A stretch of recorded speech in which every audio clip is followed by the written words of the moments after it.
Yo, what's going on, y'all? Okay, in today's live, we're going to be talking about the Raptors wrapping up Summer League. They finally get their first win. They finish 1-4. Not necessarily the winning culture that maybe some of y'all were looking for, but what does it all mean? What is Summer League? Every year, Raptor fans and fans around the NBA look for their first look at these young players that they've been following through the draft cycle. Some of them thrive, some of them struggle. And to be honest, it doesn't mean a hell of a lot unless you know what you're looking for. So we're going to go do a little bit of a historical deep dive into the history of Summer League, which is going to be really fun. I'm going to bring up my screen. We're going to look at what Steph Curry averaged in Summer League. We're going to look at DeMar DeRozan. We're going to look at these dudes and we're going to see how it translates to on the court. I will tell you right now, off the top of my head, Scottie Barnes was the 39th leading scorer in Summer League in 2021-2022. He came out and won Rookie of the Year. It doesn't mean a hell of a lot. So let's talk about Summer League anyway. Joe Eastcamp comes out 8 for 11, 27 points. I liked his last two games, man. I do. He's always hugged by a defender. There are two types of players, in my opinion, that really struggle in Summer League, and those are wing shooters and bigs, because it's really ball dominant guards that tend to do well in Summer League. Summer League is pickup. It's not organized basketball, it's disorganized basketball. And typically you're going to have guys who like to have the ball in their hands. And sometimes those players like Scoot Henderson, Damian Lillard, Kyrie Irving, etc., those guys, they do turn into really great players. Sometimes they don't. And we're going to look at that. We're going to look at Otto Porter. Probably the biggest Otto Porter fan on the planet that's not directly related to Otto Porter. He played 8 games for the Raptors last year. I don't think the average fan has a great appreciation for what Otto can do.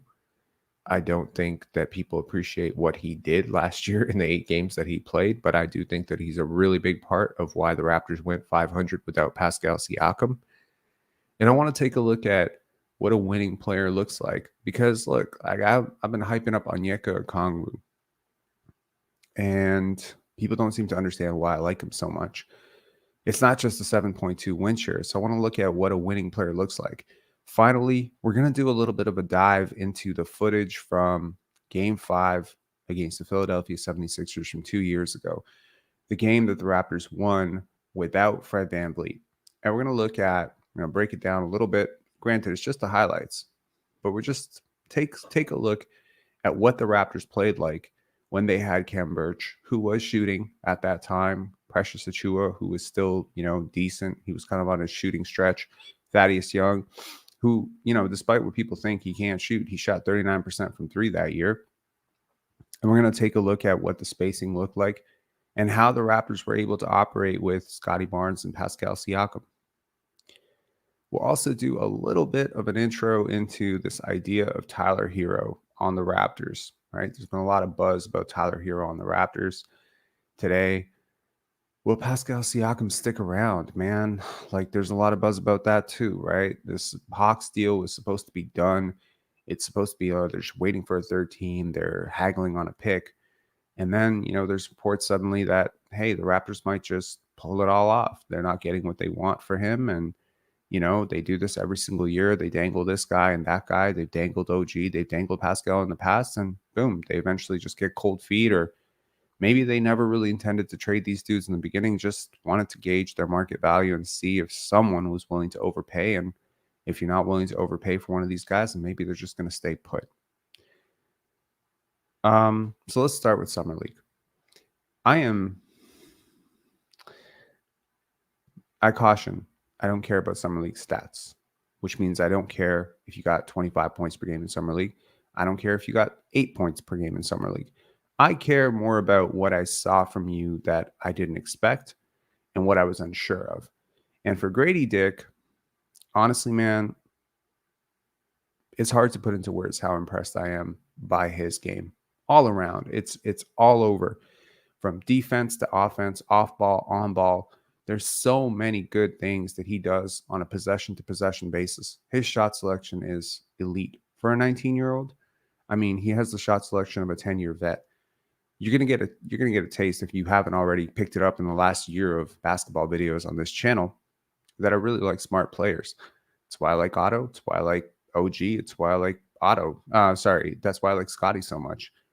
It's just there's a certain profile of a winning player, and I'm obsessed with this profile. And then there's a profile of a losing player. And to be honest, the casual fan can't tell one from the other because sometimes losing players put up really big numbers. We call these empty calories. Christian Wood is a really good example of a losing player that puts up really big numbers, and it doesn't mean a hell of a lot. It's very possible to average 22 points per game and hurt your team for every minute you're on the court. It's also very possible to average 5 points per game and have an insurmountable, almost incalculable effect on winning. So Grady Dick does all those small things that help you win on the basketball court. You'll see this as we look at some of the film of Game 5, that so much of what you're able to do with the ball comes down to what the other four guys are doing without the ball. Are they cutting to the right places? Are they screening? Are they relocating? Are they setting good screens? These things don't show up on the box score, but they really do count in terms of just helping your overall offense get over the hump. Defensively, Grady's not a gifted athlete necessarily laterally, right? He has sort of shorter legs. He has a weak upper body. If he gets stuck in the post against a bigger player, he's probably going to surrender a foul. But I like some of his gapping the passing lanes, being disruptive. These are just small things, I like some of the rotations. I like how he, maps things out in transition. I like some of his contests. It's very tempting for a young player, 19 years old, swaggy, full of confidence, to come out and try to show up somebody in Summer League, put on an exhibition, get 35 points. I didn't see any of that from Grady Dick. Yeah, he had a couple of really explosive scoring quarters. He had 13 points today against the Golden State Warriors. They finish 0-5. The Raptors don't, thank God. His fan base would have had a collective meltdown if the Raptors finished 0-5. But I really just like that he doesn't force anything. I can't tell you how impressive that is, because if he's not forcing it in Summer League, he's certainly not going to force it with a big club. That's a really important thing for a young player, and something that it takes young players a really long time to figure out, right? That's why we like Keegan Murray so much last year. And it's why Keegan Murray was able to start for a winning team last year. Now, granted, Keegan was much older. It usually takes guys a while to figure this out. This is why young players generally don't contribute to winning. This is why Scottie Barnes was so rare. And I think this is why Grady Dick will be so rare. So I am very close to just saying I think the Raptors get like an A for this draft. Like, I've moved all the way from like a C+ to a B-. So if I'm saying Summer League doesn't matter, how have 4 Summer League performances from Grady Dick really swung me this much? I think it's just trying to understand who he is as a basketball player and how he fits into what the Raptors needed last year, what they didn't have. There's so many things, that compounded issues for the Raptors last year, from late passes, inaccurate passes. Sometimes Grady will get into the paint and he's not the greatest at getting, past his man. He'll make the pass to the right guy. Too often, you'll get into the paint, and because you're just looking for anybody, you'll make the pass to the wrong guy. And that's just not an effective pass, because now you're putting somebody in a position to score who isn't really in a position to score well. So, for instance, Marquise Noel, getting into the paint a couple times, looking off a Joe Wieskamp on the opposite corner who's wide open, and then passing it over to David Johnson. Well, one of those options is just as open as the other. One of them is a way better shooter. So you're making the wrong pass. But these are the types of things that just go over the casual fan's head, because if David Johnson makes that 3, well, that's an assist. And if he misses the shot, it's a tough shot for him. I think there needs to be an onus on the guy who set up that shot. I think that's so important. That's why Scottie running point would be so important. So color me very impressed. Seriously. Joe Wieskamp. Will he make the roster? I certainly hope so. I don't know if he will. I'm telling you, though, I'm hoping he does. At 23 years old, right, he has a world of shooting potential. He's athletic enough. He has a solid vert, great wingspan. I think this is the type of player who has the requisite A plus or A minus type of skill set that you can build around, right? There are some issues. He struggles to get a shot off, struggles to beat his guy off the dribble. He doesn't have really like that mid-range pull-up game. Sometimes struggles at the line. Defensively, it's not great. It's okay. It's not great. Often his guy is one step behind him, but he has just enough length to recover and contest from behind, which is very underrated and very important. I think this is the type of guy, who would buy into a role as a 15th guy. And if you're asking me, there certainly aren't a lot of 15th guys in the league that appeal to me in terms of upside more than Joe Wieskamp. Obviously, if you had kept all those first round picks that you had given away for one reason or another over the last 4 or 5 years, 6 years, maybe Joe Wieskamp doesn't even have a shot on this roster. But it is worth noting, Joe Wieskamp was picked ahead of Delano Banton and David Johnson in the same draft that they went 46th and 47th respectively. I believe he went 41st. He's a player. He's an NBA player. Is he, though? That's worth asking, because the gap between who makes the NBA and who doesn't make the NBA is so small. It's so small, man. This league needs to expand so hard. I don't know how many of y'all watch G League games, how many of y'all watch EuroLeague games, how many of you watch an AAU, but man, the talent is on the rise, and 30 teams just not cutting it. There are so many good players in the G League where you look at them in isolation, maybe if you catch them on a summer run, and you're like, wow, that's an NBA player right there. Notice he's not on an NBA team. So what is the gap between a guy who's the best player on G League team and the worst player on an NBA team? Honestly, usually, how willing they are to accept their role, chemistry, specialist skill set, fit, youth, upside, personality, intangibles, leadership. These are very small things, but they do separate the knuckleheads from the team players. If you want to be a 15th or 14th guy, you're going to have to be pretty egoless. You're going to have to be ready all the time. You're going to be super professional. It would be ideal if you had an inkling of upside or some sort of intangible talent that you can bring to the team. Really helps if you're a specialist. To me, Joe Wieskamp is an ideal 15th or 14th guy on this roster, and who knows what you can unlock in him over the next couple of years. Is this a worthwhile gamble? Hell yes, it is. Hell yes, it is. He needs to figure out this ability to, because defenses are closing out hard on him. The scouting report is clear as day. Run this guy off the line.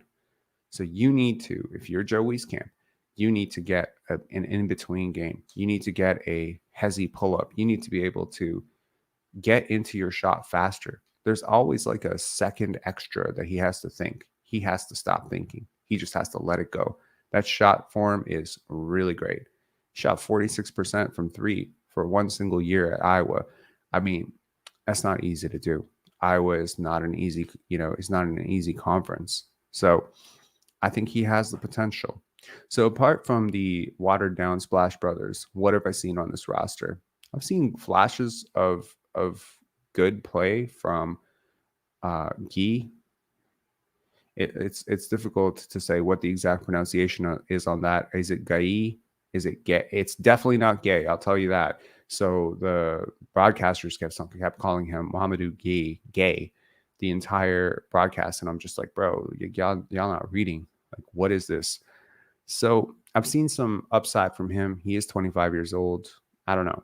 Is this a G League guy? Is this an exhibit 10 guy? Maybe, but very raw offensively. Moses Brown, absolutely hell no. Like, I understand I did mention that bigs do struggle in summer league. But this is not what you need on this roster. A guy who can't shoot from outside the paint, clogs up the paint, kind of slow at times. I understand he's productive, And those dunks can seem mighty impressive in summer league, but please understand he is on his sixth team in 4 years or fifth team in 5 years. Like, he has not stuck around for a reason. It's because, yes, it's just like with Bol, right? The potential is tantalizing until you take an up close look at it, and then you start to see him on a day-to-day basis, and you're like, oh, right, that's what I missed. So yes, in theory, 7'2", good rebounder, decent shot blocker. I definitely think he led the team in shot blocking in the summer league, and he had some serviceable moments with Marquise Noel. But apart from that, I don't think that there's a roster deal or camp deal. But hopefully, he catches on somewhere else and manages to extend his NBA career. I don't see any shooting potential there. Not really sure. DJ Hogg, interesting. A little bit of a bet on yourself type of play. Played in Australia, I believe, in the NBL last year. Really interesting. I wasn't expecting to see much of him this year in terms of summer league, but he had some impressive moments. His mobility for a 6'9" big at that size is pretty decent. His shooting stroke looks decent. Didn't go in as much as you would have liked it to, but seems very confident. I think he might be worth a camp deal, but in all honesty, summer league is an exhibition.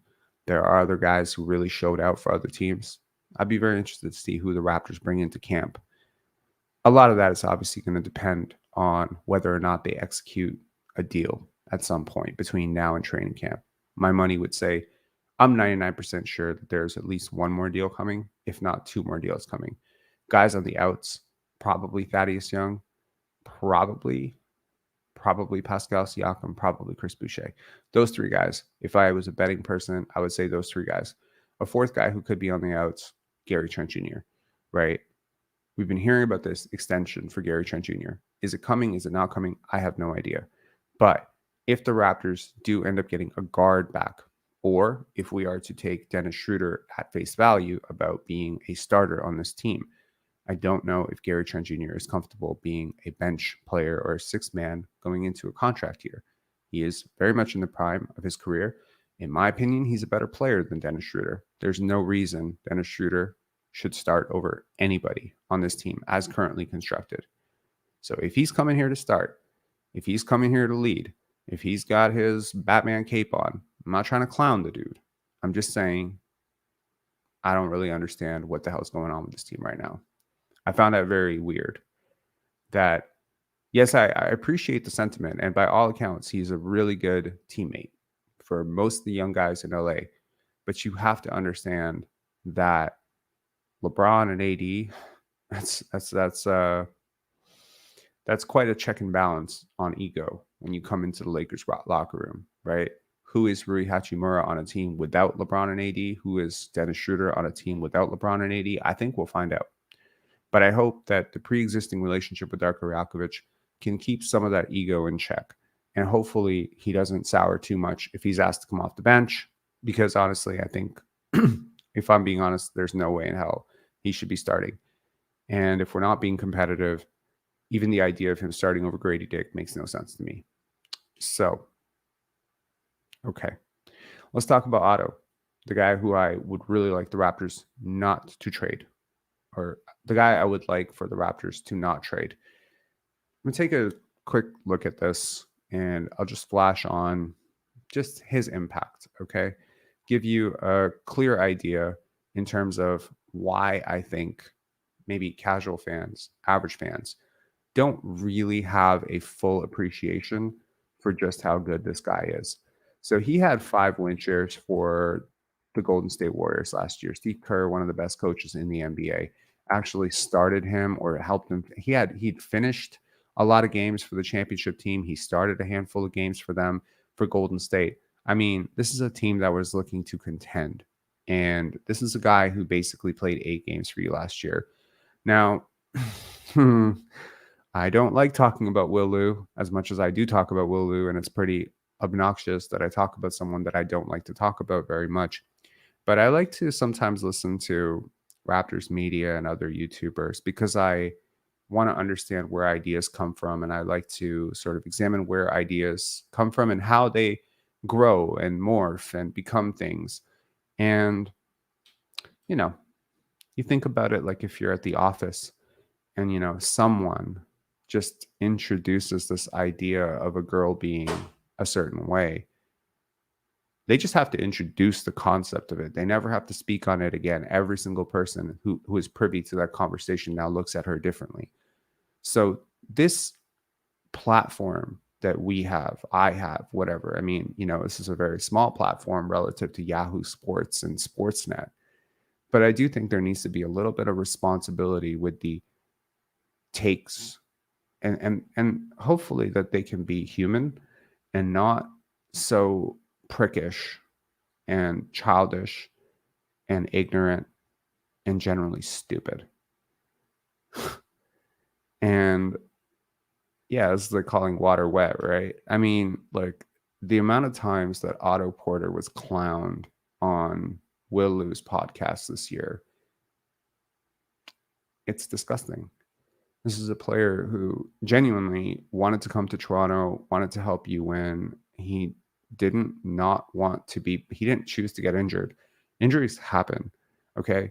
Now, I said it last offseason. This is a player who, if he had no injury history, he's still in his prime. He was 29, 30 years old when he signed that contract. He's a guy who's worth $20 million. This production that I'm flashing on screen right now, if healthy, if no health issues were there, he's a $20 million to $25 million player. Some of you might find that completely ridiculous. To you, I would say you probably don't understand basketball. So the very fact that you got him on what I'd consider like a 70% discount is largely because of the injury history. And it's an extensive injury history that dates back right to his mid-20s. This has been happening for a while now. So you take a gamble. It doesn't completely work out for you. You give him a player option. He picks it up because he only played 8 games last year. He is still a hell of a deal. If he plays 20 games for you, he will make up his $6 million in value. Take a look at what he does. Let me just shrink this up so y'all can see it a little bit better. Okay. He is in the, it's just fucking crazy to talk about, man. This is him coming back from an injury. Okay. He was in the 93rd percentile in terms of true shooting. Just to put this into perspective, Pascal Siakam was in the 42nd percentile in terms of true shooting. Okay. His free throw rate was incredible. His 3-point attempt rate was 56.7% in the 80th percentile. In terms of the actual shots he actually took, like he was great. He didn't have a lot of on-ball responsibilities, which is why that load and creation is down. But if you had run the offense a little bit more through him, I certainly tell you that he is a more than capable passer. He's not a bad passer. He's a very smart passer. He's a very smart player. And so if Fred VanVleet, had passed the ball a little bit more to him in the minutes that he did play for you, that load and creation goes up, and suddenly you're talking about one of the best players in the NBA per minute. Now, the per minute thing is important because obviously minutes count. The best ability is availability. And if there's a guy who kind of has, a shaky injury history and he's getting up there in years and you can't play him any more than 22 minutes a night, well, that's going to change the value proposition, right? But if this player that I'm flashing right here could do this when he was coming off of injury, can we please understand this is one of the better players in the NBA, okay? I know that's a hot take for some people, but y'all really need to watch the game.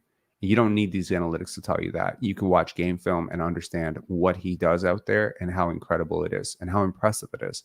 He is easily one of the top 100 players in the NBA, quite easily.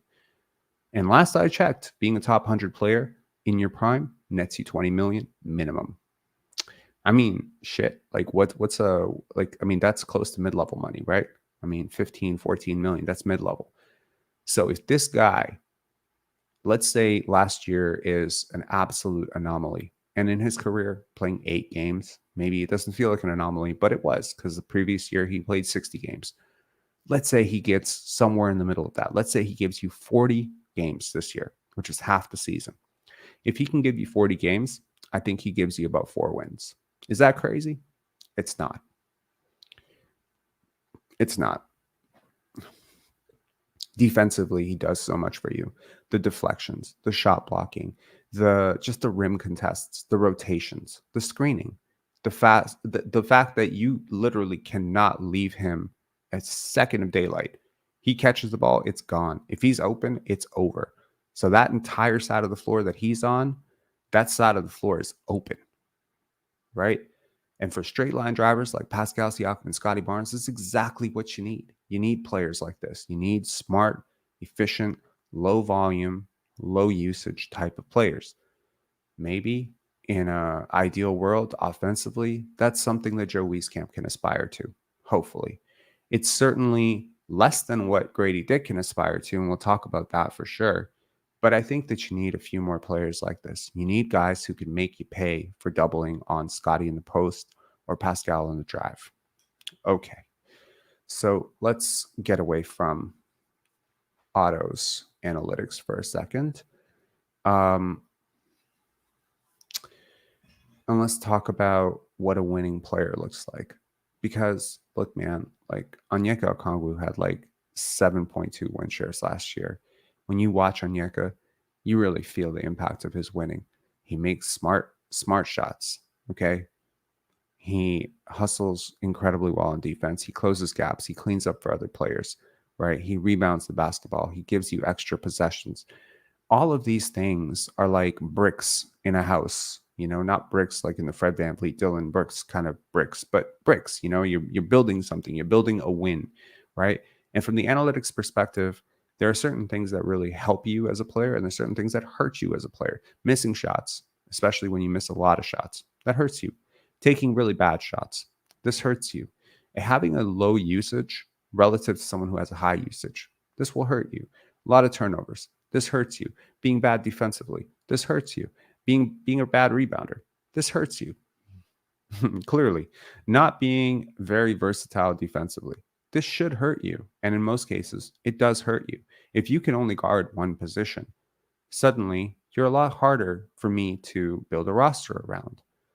If you can't even guard the one position that you play, Trae Young, right? Damian Lillard, Anthony Simons, Tyrese Maxey, there's a lot of players like this. Darius Garland, Donovan Mitchell. Oh my gosh, the list goes on and on. Building a roster around players like this is difficult. Obviously, if you have generational talents defensively, like an Evan Mobley, Bam Adebayo, right? You can make up for players like this. But why make up for something if you don't have to? What would can you imagine what the Cleveland Cavaliers would be if Darius Garland was a really great defender? Could you imagine? That would probably be a championship contender. Could you imagine how good the Atlanta Hawks could be if they didn't have to overextend DeAndre Hunter and Onyeka Okongwu and Clint Capella and DeJounte Murray? Like if Trae Young could actually just keep his man in front of him. So that just comes down to, well, how are you going to replace Fred VanVleet, man? Because this is a guy who everything I just talked about, with the exception of making versus missing a lot of shots, he did pretty well. Point of attack defense, making and missing a lot of shots is pretty much Fred VanVleet's miscues. He was a good team defender. He was a smart shot taker. He was a smart passer. He was, generally speaking, an average rebounder for his height. He was, a guy who provided a lot of off-ball gravity for his teammates. So how do you replace that? Well, luckily for the Raptors, unluckily for Fred, we have a large sample size of what that even looks like. And we're going to talk about that in a few minutes. First, I want to take a look at Summer League, a historical breakdown in Summer League. So we're about the 30-minute mark. Just a heads up, this is a call-in show, so you're free to call in. The link is in the description below, but I really do want to look at the Summer League. And I want to take a look at which players have kind of popped off in Summer League, which players have not popped off in Summer League, etc. And just to give you an idea of who's led Summer League in scoring like 10 years ago.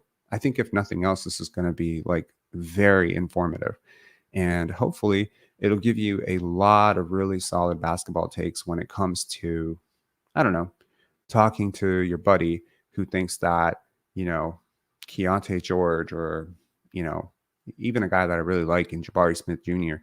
is like the greatest player since sliced bread because he, averaged a certain number of points. So here are the Golden State Warriors stats in Summer League in 2009, 2010. Y'all notice something? Stephen Curry was the fourth leading scorer on his own Summer League team. Does that sound absolutely baffling to you? I mean, he wasn't that young. It's not like he was 18 years old or something. You know what I mean? Like, he was really like an established kind of player coming out of Davidson. Like, he was a bucket, and he averaged 17 points. Don't worry, it gets better. He averaged 17 points on 32.5% shooting. Not in 2 games, not in 1 game. He wasn't Marcus Smart. He did that in 5 games. Okay.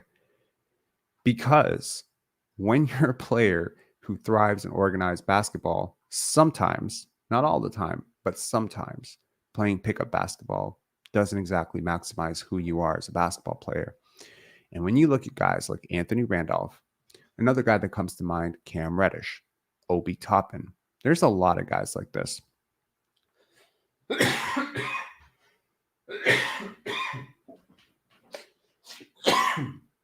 Excuse me, guys. Hold on one sec.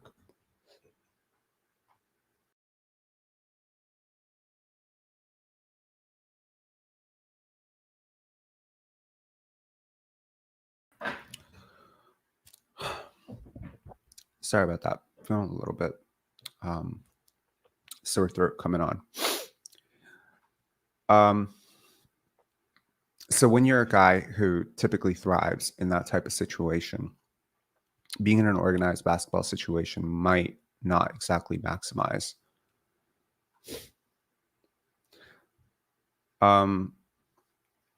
No.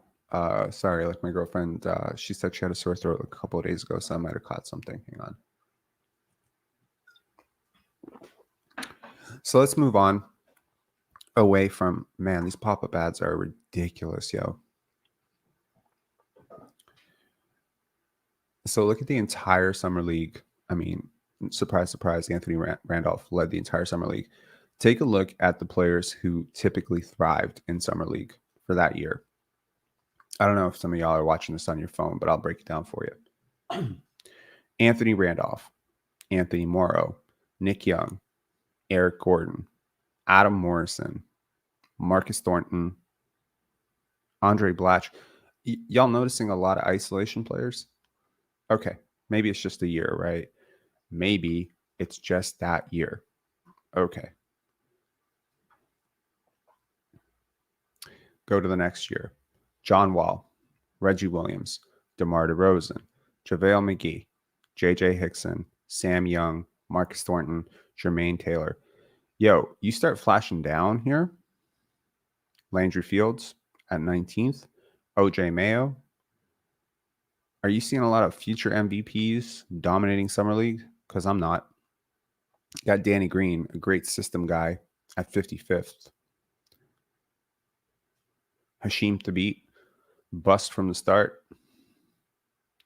Darrell Arthur. I mean, Jeremy Lin, 90th. DeMar Carroll, 99th. I mean, DeMar Carroll had a considerably better career than 90% of the people who finished above him. You know what I mean? Okay. Move on next year. Damian Lillard, Kawhi Leonard. Really solid start. Tobias Harris, Jimmy Butler. So the top 5 is solid. But then you got Josh Selby, Wesley Johnson, Klay Thompson, and Adam Morrison. Guess who shot better from the field?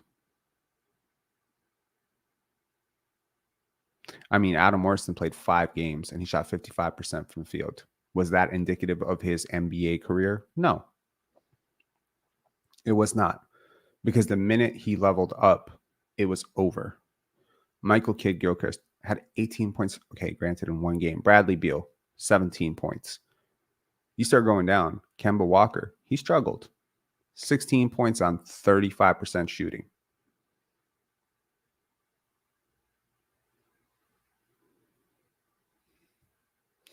All right, I hear you. Y'all not old heads. You weren't really watching the league. You don't remember the league back then. How about more recently? How about more recently? Are we expecting, some really great players to be leading most of the categories at Summer League? At least 2018, 2019? John Collins, Malik Monk, Josh Hart, Kevin Knox. Kevin Knox. Yes, that Kevin Knox. Ante Zizic, Christian Wood, Sheikh Diallo, Devin Robinson, Chetty Osman. Like, are you seeing like the who's who of summer league? You know, I mean, like Shai Gilgeous-Alexander's 13th on this list. Trae Young, 38%, 17 points per game. He struggled. Svi Mihalik had a better summer league than Trae Young. Can you imagine being the casual who said, yo, the Hawks are stupid. They got this guy. Svi Mihalik's better than him. Because I promise you, somebody said it. OG Anunoby, our very own, 15 points per game on 40% shooting. Guess what? He had a better year in the NBA than he did in summer league. Miles Bridges.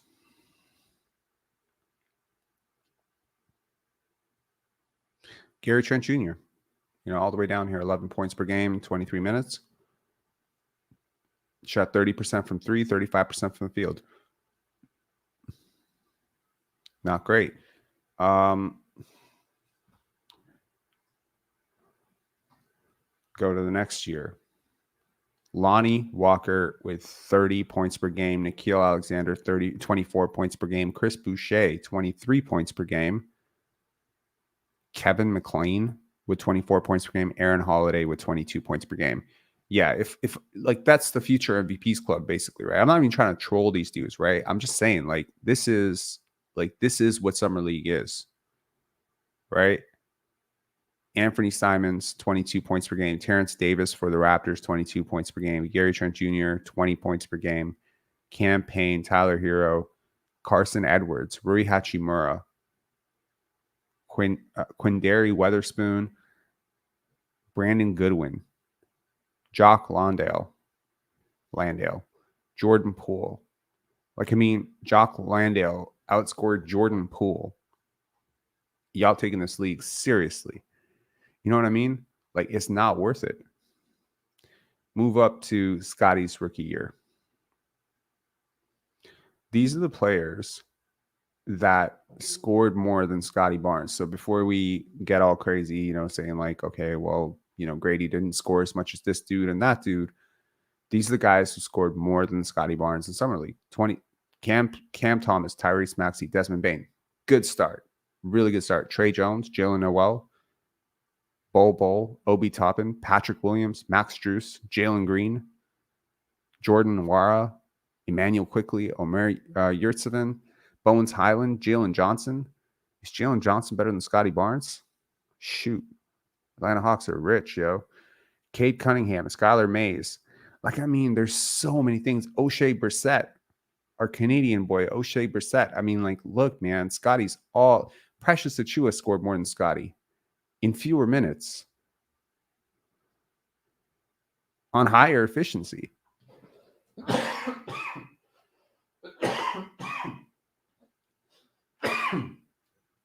Yo, I'm not doing well.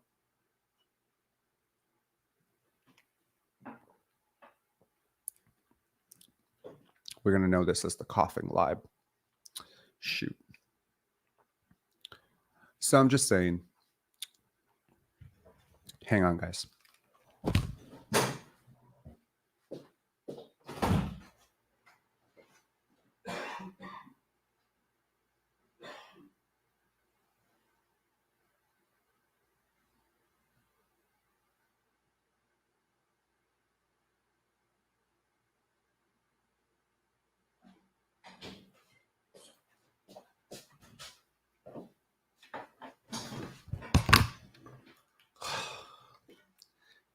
That's so funny. The flu live, like Jordan's the flu game.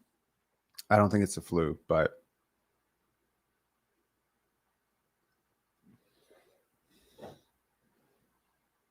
I'm not short. I just have a really big head. Okay. Okay.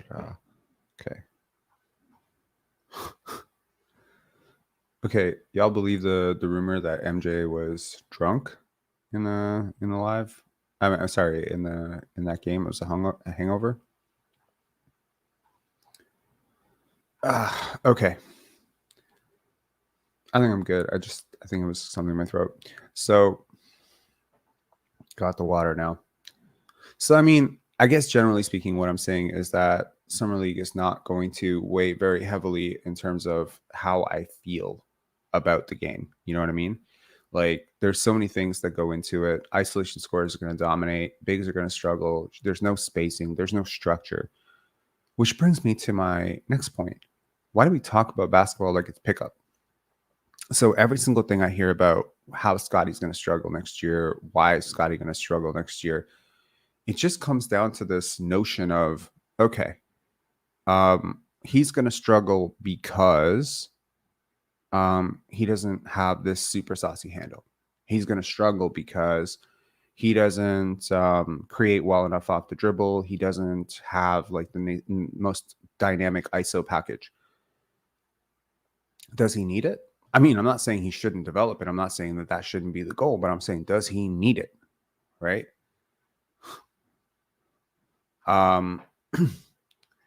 Yo, that's actually worth noting right now. I was gonna say your goat, my bad. Goateology, dope video today on Scottie Barnes, man. It was a great video. I haven't checked the view count. I'm pretty sure you're probably close to 10,000 right now.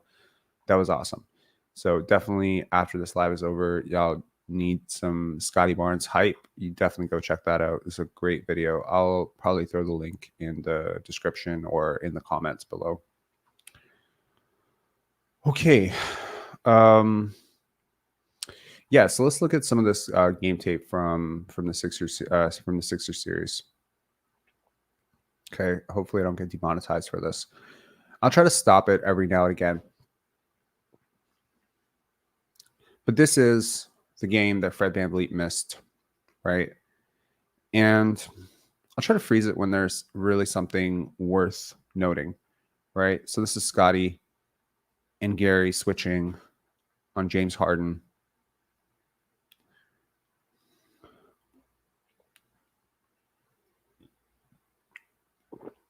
And look, here's Scottie Barnes running point guard in an NBA game.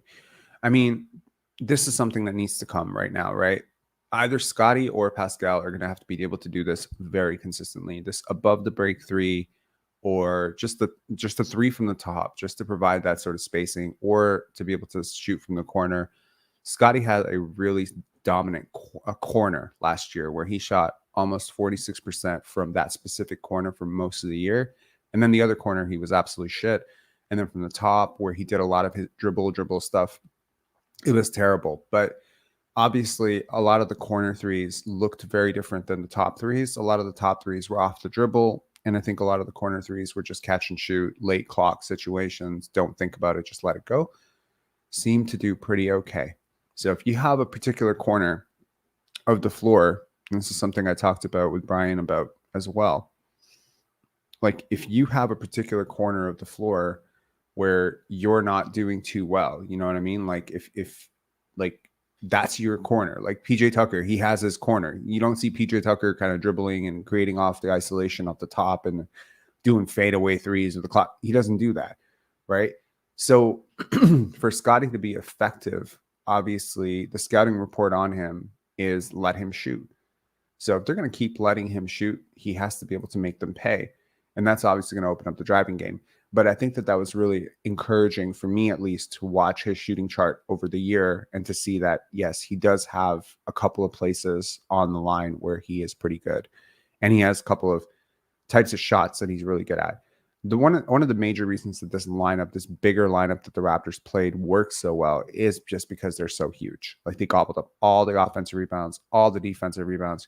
Here's OG, and it's just like there's Ken Birch in the corner. And you know what I mean? Like this has to happen. And this is not going to happen with Jakob Poeltl on the court, right? Jakob Poeltl would at best be where Scottie Barnes is on the court right now.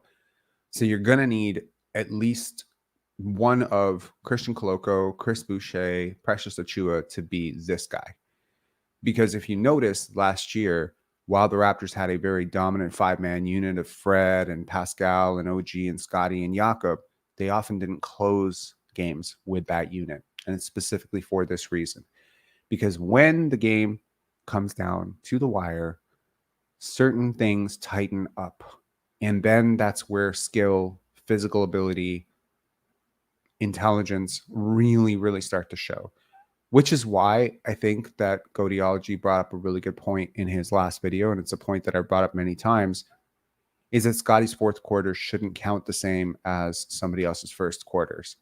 It's a fundamental misunderstanding of basketball to not understand how much more difficult it is to be efficient and prolific in the fourth quarter. Putting up 17 points like that, or 19 points in the fourth quarter, the way that he's done it, a few stretches this year against some really good teams, it's the stuff that you look for. It's stuff that you never saw from Chris Bosh. It's stuff you've never seen from Cade Cunningham. It's stuff you've never seen from Paolo, even, right? The ability to dial it up for a solid 13-minute stretch where you just become unstoppable. And I mean, we'll do a breakdown of that at some point on this channel of those fourth quarters and how they came to be. But you'll notice that when the offense started to go through him, suddenly people started doing things for him that typically he was doing for them. Like suddenly you see Fred screening for Scottie. How often did you see that happen? You see Gary screening for him. Once it became clear that Scottie's gonna score on this possession and Scottie's trying to score, he's our first option on this possession because he's got it going. Suddenly the entire offense felt different. So if you're looking for a glimmer of hope of how this could work, certainly it can work. And I guess what I want to show is there's more than one way to collapse and force a double team. Most people think that it can only happen the way James Harden does it, right? But it can happen a lot of ways. This is Scottie Barnes forcing a double team. Do you see that? That is a double team. There is an open shooter here. Gary Trent is that open shooter. Technically, this is a double team plus one because Tobias Harris has now turned his back on the shooter. And by the time he gets this shot up, Khem Birch is open. Gary Trent is open. The floor is balanced.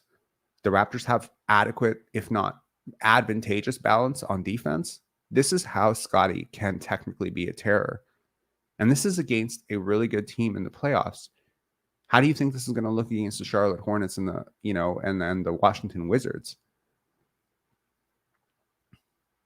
And that's on a bum ankle. I think that's worth noting too. I mean, we're not looking at Scottie's first game. This is some of the stuff that I really liked from Pascal, which is the secondary creator stuff. Now, I don't know why Joel Embiid has to come high on this to help Tobias Harris. Maybe they think he's a defensive liability, but I think this is Pascal reading a really dumb move by the Sixers and making them pay.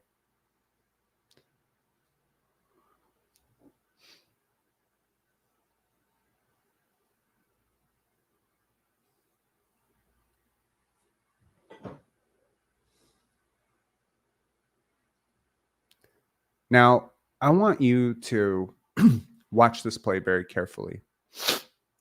Now, I'm going to freeze it at certain intervals, but I want you to really see how quickly Scottie Barnes sees the advantage in transition. And that will probably help you understand why I'm not at all concerned about his half-court stuff, because the Raptors are going to be a transition terror with him having the ball more. Look at this. So this is Scottie gathering the basketball. I think that an average player with Joel Embiid this close, James Harden right there, probably picks this up before even thinking about what to do next. If they don't pick it up, they probably shield the basketball, right? And they waste at least 2 seconds dribbling it up because they might have some sort of preconceived notion about where's the clock, am I going to get a backcourt violation, etc. I want you to see how quickly this ball leaves Scottie Barnes' hand. Okay. Not even a second has elapsed here. Okay. This is fractions of a second. It's gone. It's gone. It's accurate. And it went to the right player. Just take that back for a sec. Watch it in real time.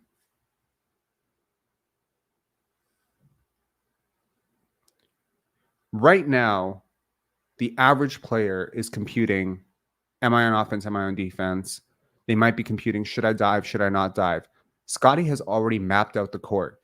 Worth noting, the court is behind him.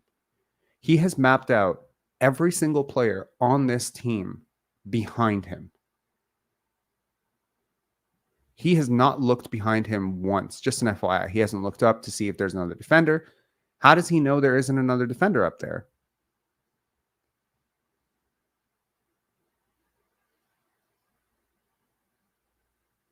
That's the first time he looked up. And boom, it's gone. It's so fast. And the other defender, obviously, is Danny Green, who's a very good defender. So there's like a real strong understanding. But I think what Scottie knew at that moment was he had a 2-on-1 break. And that the minute he dribbles it, that it would become a 2-on-2. I think that's important to realize.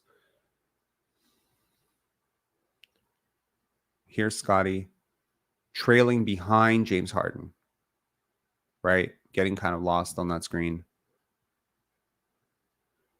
And that's Kem Birch being Kem Birch, raising his hands like, what do you want me to do? I feel you, Kem Birch. I get it. Scottie offering a double there.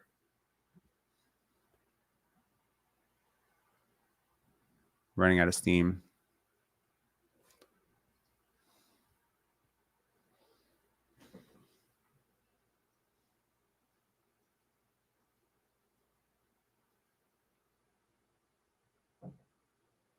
Tough shot maker there. So as you can see, you're more than capable of playing without Fred VanVleet. And you're playing some of these lineups with Kem Birch, Chris Boucher, certainly a downgrade, in my opinion. Precious Achiuwa, a rookie Scottie Barnes on a one ankle, right? Precious Achiuwa needs to do a lot of this. But the reason he's able to do that, quite frankly, is because he was able to shoot for the 3-month period. The scouting report was he's deadly from those corners. So the compounding effect of a massive team-wide shooting slump is not only fewer points on the ones you take, it's just terrible spacing for the ones you don't take. Fewer driving angles.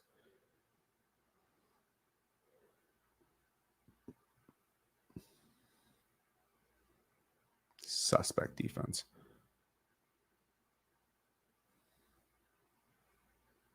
Whew. Nice awareness by Thaddeus Young there. I think you're going to see a lot of this. I think you're going to see a lot of, long lineups. Here we go. Scottie again, transition, boom. He spots where the other defender is. And on one ankle, he's able to do that. I remember that play very well. Boom. See how fast that is? Like, there's no wastage. Like, and this is what I think casual fans just don't appreciate about Scottie is how often young players, or not young players, any player wastes this 1 second gap between, like, it puts so much pressure on the defense to consistently have this guy who just exploits the weakest side of the court defensively. You have to be so on balance to counteract this, even in the playoffs. By the way, the reason I'm showing you a playoff game and not one of the handful of games where he started at point during the regular season is because regular season is all about transition. If I showed you the Hawk game, he would look like a superstar. I'm showing you a playoff game because the playoffs are typically where transition opportunities are hardest to get.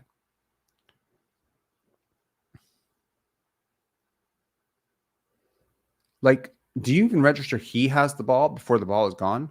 Because it's gone. And he didn't pass it to Chris Boucher. He passed it to his best ball handler who was ahead of him. It's not just how quickly he passes. It's how consistently he passes to the person who should be passed to.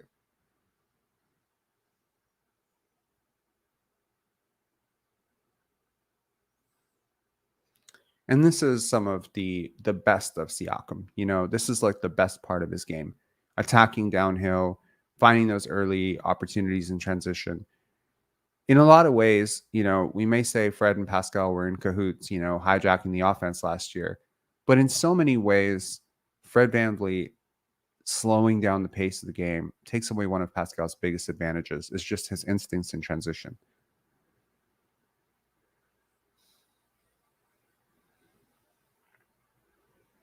Late. Miscommunication there.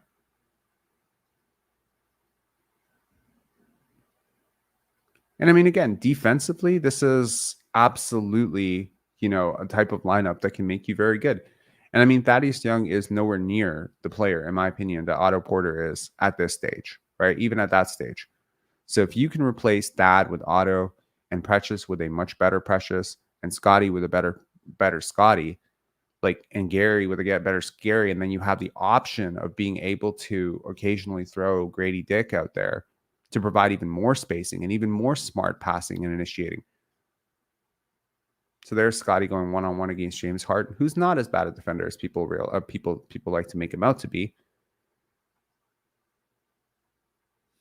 I don't know if that was a pass, but it certainly is registered as one. That's an OG drive that did not work out very well, and probably the weakest part of his game. Is some of the isolation ball handling stuff that he's going to have to get better at, because I think his passing instincts are solid. He just can't dribble the ball consistently.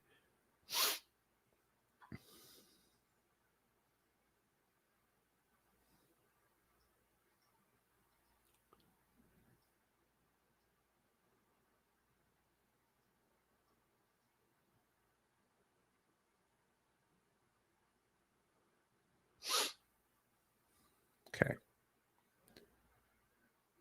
Scottie just sold on that.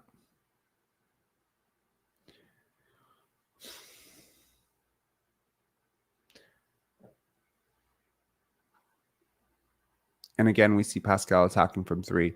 And again, there were games where he went last year where he didn't score a single three. And that just, if he's back, that just cannot happen this year. This kind of bailout offense is useful in tight quarters, but it cannot be your steady diet. It cannot be your first option too often. Yesterday in the Twitter spaces, we were arguing or wondering what is the difference between how the Raptors played last year and how they played this year, or the previous year and the year before that when they won 48 games. And I think the difference is that the things that they were doing in emergency cases or occasionally became the things that they were doing very frequently. And I think that was a big difference. I also think team chemistry clearly was a massive difference, but I think movement in general suffered. That was a really solid recovery and attempt from Pascal Siakam. And honestly, if he is traded, I'm not saying he's one of your three best defenders at this point, but he is one of your better defenders. So this is where I draw the line of saying, okay, you're going to try to trade him for Tyler Hero, where, okay, you replace a little bit of the passing and you replace a lot of the creation and you replace some of the load and you get more shooting. But man, you really, really suffer defensively if you replace Pascal Siakam with Tyler Hero in your lineup, or Pascal Siakam with Dame, to be honest. But in that case, maybe the upside on offense is worth it. With Tyler Hero, it is not. So I would be very careful with that.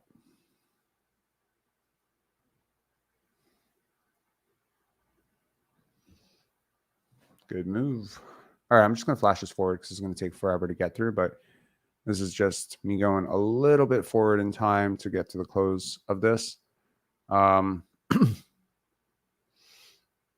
So again, I think there's just so many advantages to being bigger, longer across the board than other teams. And, it presents, the theory is solid. Eagle arms, or, what they used to call it in college, eagle arms.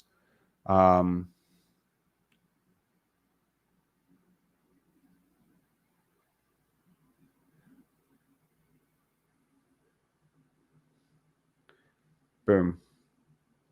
And again, it's the quick reads. It's like you have a player who has really gifted vision for the basketball game, right?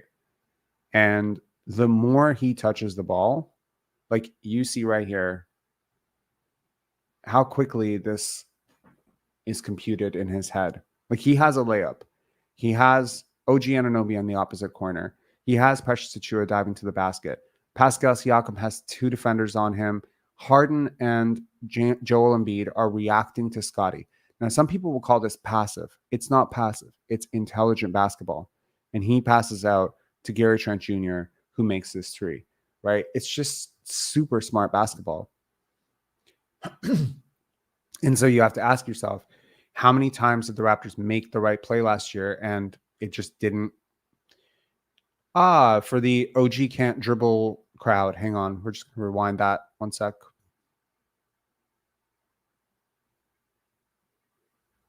Yeah, it's just OG clearing up the entire Sixers defense and getting to the rim. Thought that was pretty cool. Pascal basically taking a pass that was for Gary Trent Jr. Nice. Again, spoiler alert, the Raptors do win this game. And the bench mob is on. So, anyways, not really worth noting what they did with their minutes. But I think that it's...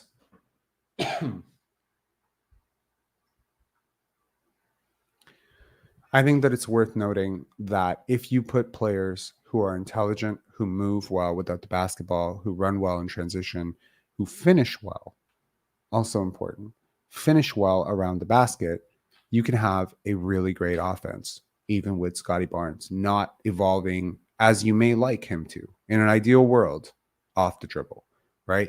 Some people think his pull-up is still a little bit slow. I tend to agree. Sorry, what are you talking about?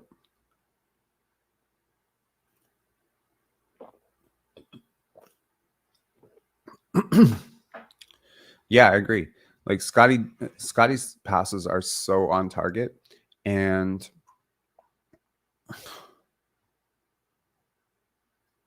you can't. I promise you, you can't.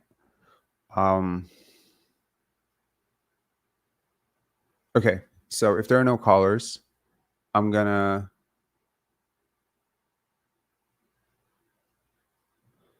Thank you so much, man.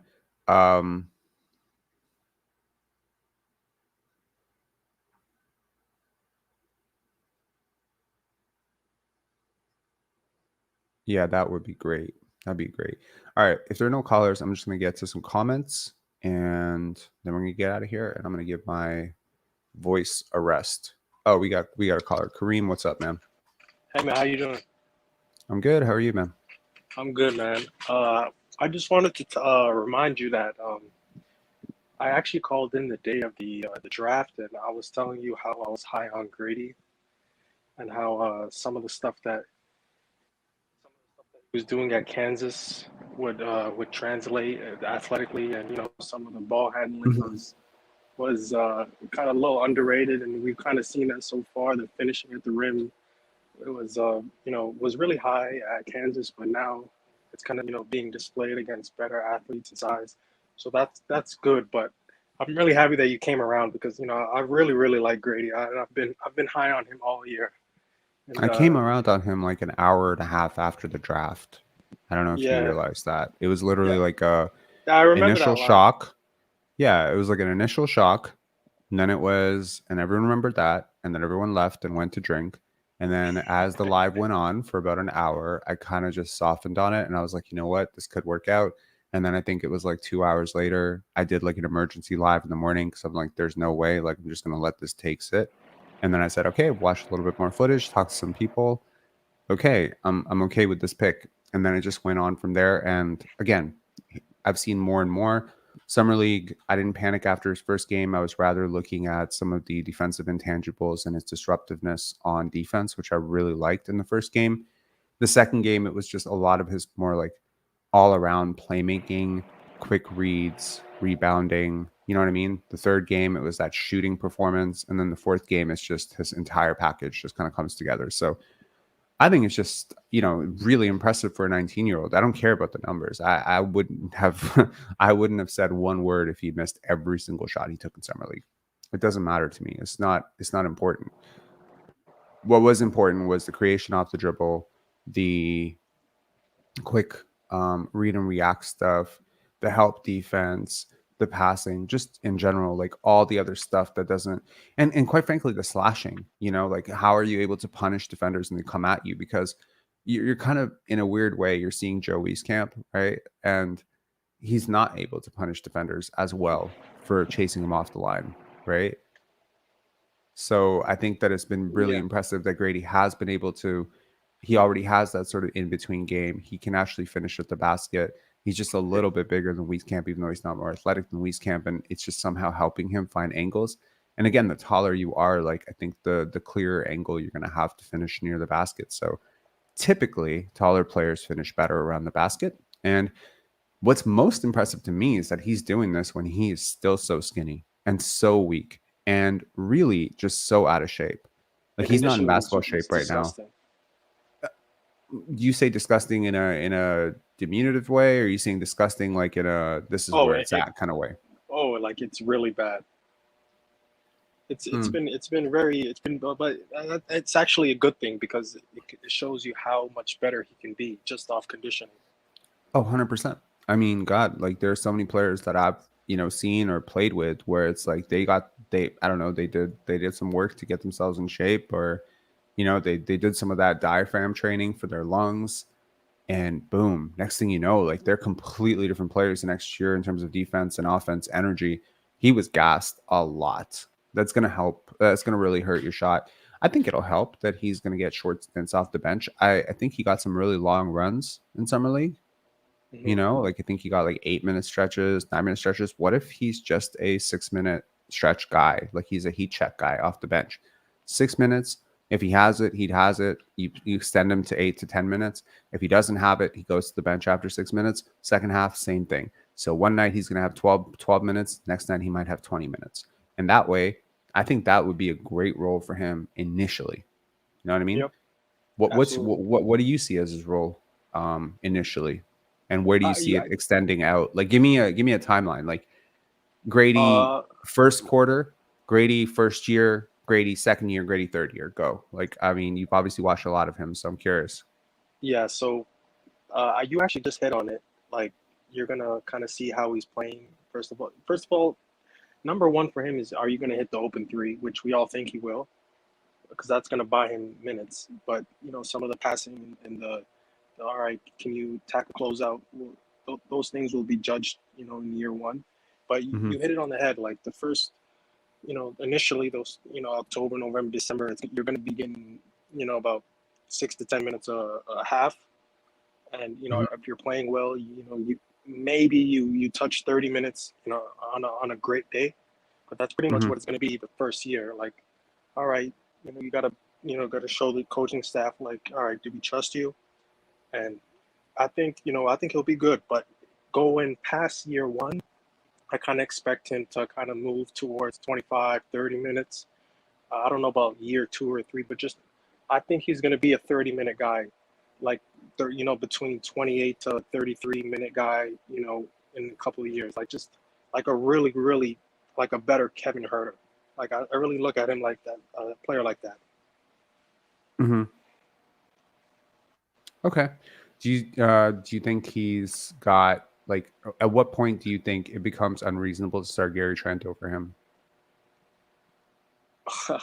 He does so many things like just better than Gary Trent, even though Gary Trent, has a really, really respectable mid-range game. The numbers are really, really good.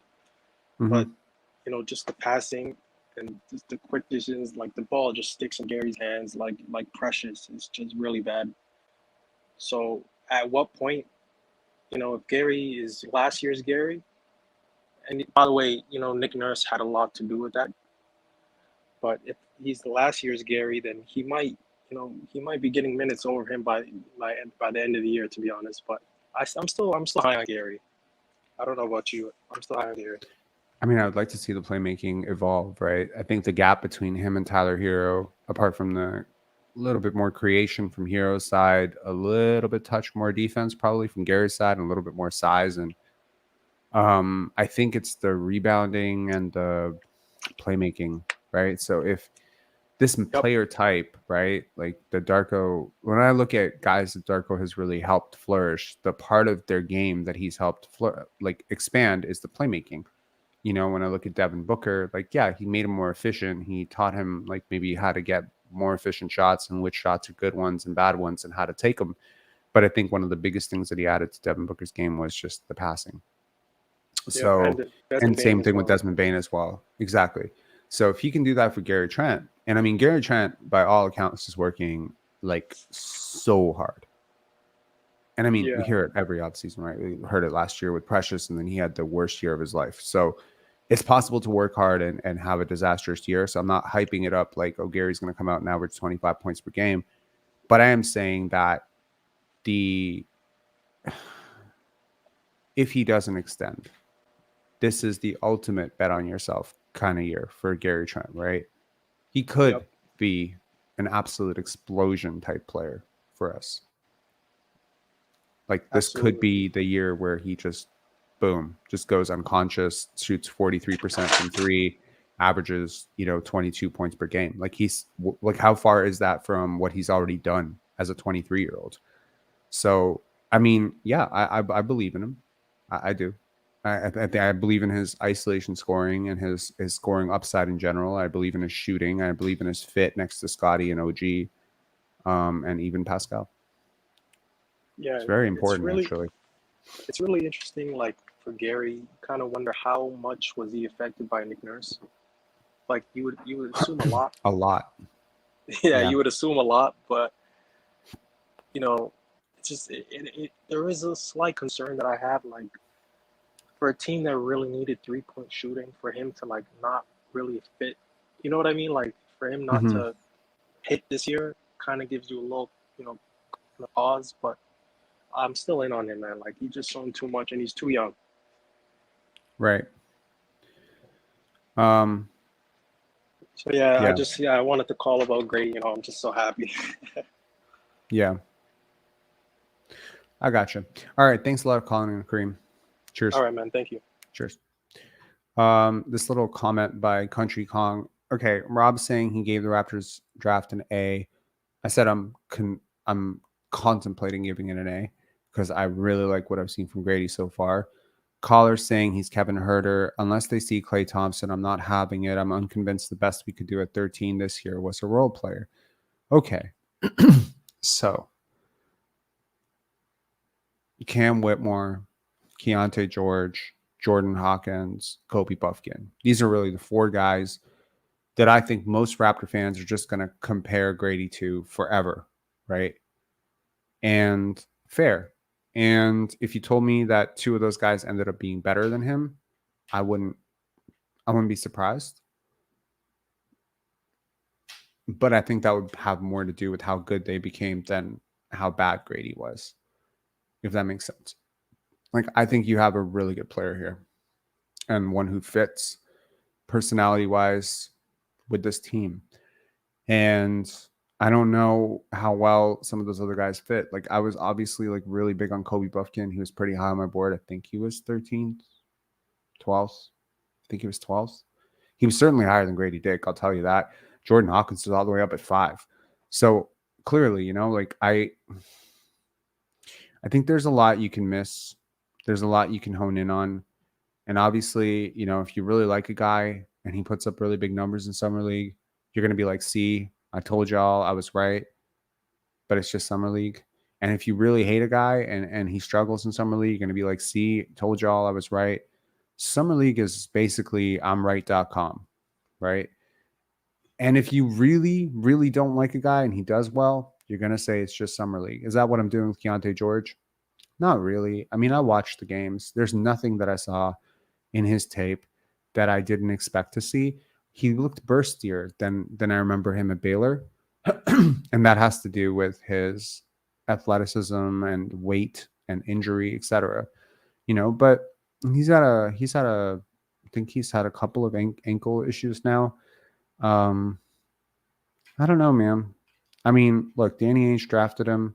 Who am I to doubt it? Danny Ainge literally drafted the 3 guys in the draft that I was the lowest on, which is Taylor Hendricks, Keontae George, and Bryce Sensabaugh. He drafted all of them. Like, those are the 3 guys that I was getting a lot of shit for. Like, how can you be so low on those guys? And then Masai Ujiri drafts the 4th in Grady Dick. Do I know anything about what I'm doing?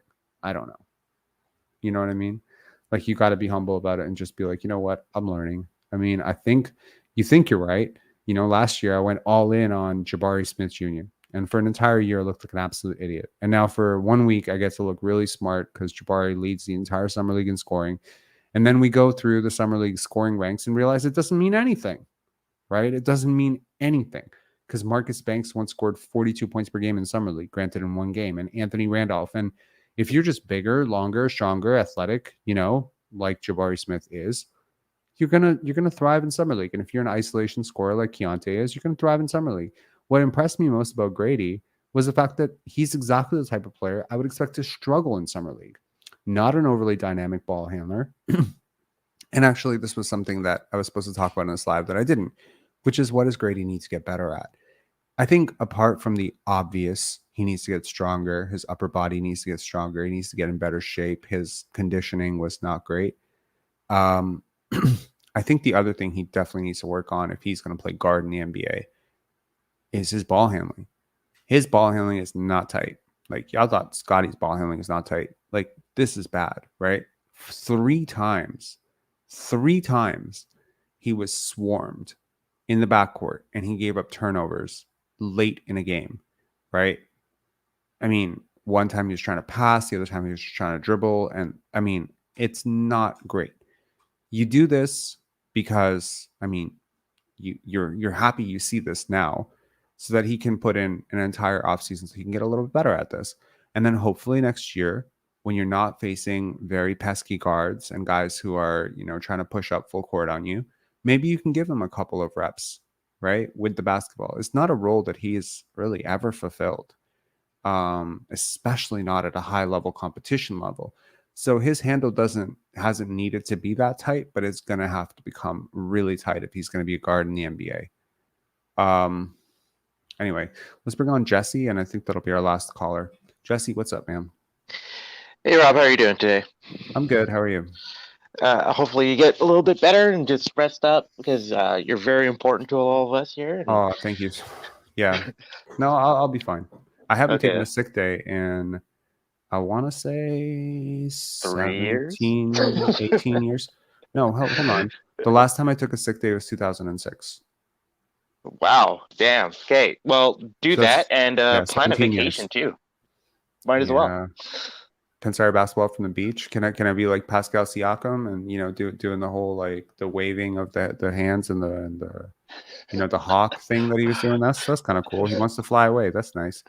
I mean, do that for I Cabo. don't really do beaches, man. I don't do beaches. Like, I don't care about them. I actually prefer the cold. So that's why. You know what? The Swiss Alps are still around. There you go. That's true. All right. So what I wanted to talk about is like how summer league, you know, and free agency showed why it's so important for Toronto and teams like Toronto to keep their first round draft picks, because you just don't know what you might get. Okay. So and like specifically for us for this year, like getting Grady Dick in the first round, we still don't really know what he's going to be overall in terms of what he's going to be in the NBA, and we won't know that for several years. But it's just seeing the potential that you can get out of your first round pick rather than trading it away and putting protections on it and then having to struggle and try to figure out a trade to get back into the first round. Okay. And especially like a team like us, Toronto, being a large market, small market team, where free agents don't typically think first go, like I'm just going to go to Toronto.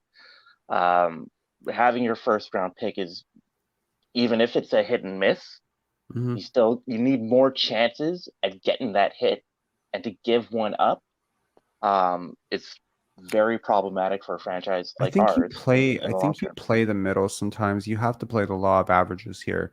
What are the odds? And this is just okay, like we can agree that sometimes players picked in the first round are really old, right?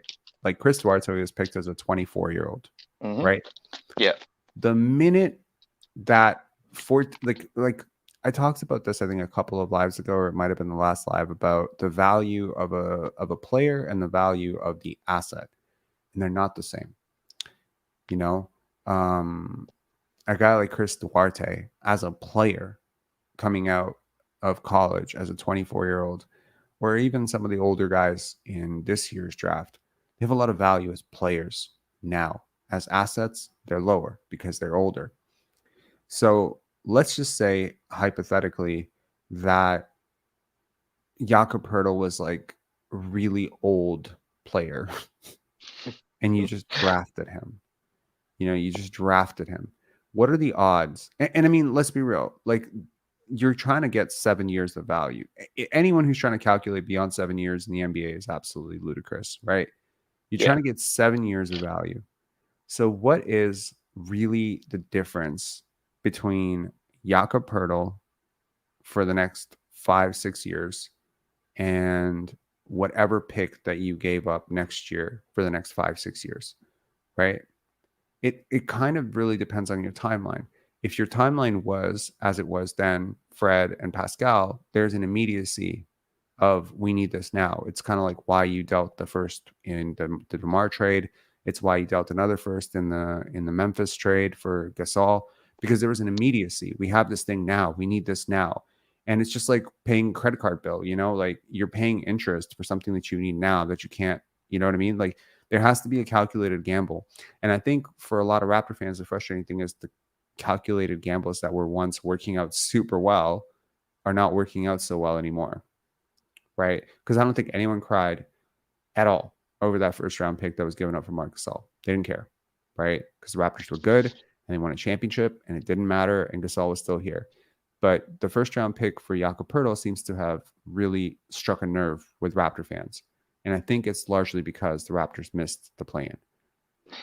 I think for me, why it really struck, maybe not a nerve, but brought awareness to me in terms of the value of like why I think should be a higher value placed for us in Toronto is we have to build through the draft. Essentially, it's more important for us to build through the draft and retain that talent. And then when we do that and can't retain that talent, having those first round picks to continue that process and moving forward seems to me like I think there's better a sort of than free agency or the other trades or whatever. Yeah, I think there's sort of a fundamental misunderstanding here, which is that I think people look at draft picks like Pokemon cards, or like stocks. Like it's not like that though. Like we've had draft picks and a lot of them haven't worked out. If you look back at the Raptors' entire boatload of draft picks, a lot of them have not worked out. From Bruno Caboclo to Delano Banton to Jalen Harris. I mean, granted, it was a very late pick, but still, and some of them have worked out phenomenally, like Norman Powell and Fred VanVleet and Pascal Siakam. It's worth noting, however, that the guys who worked out were all drafted very close to each other. It's like basically 2015 to 2017.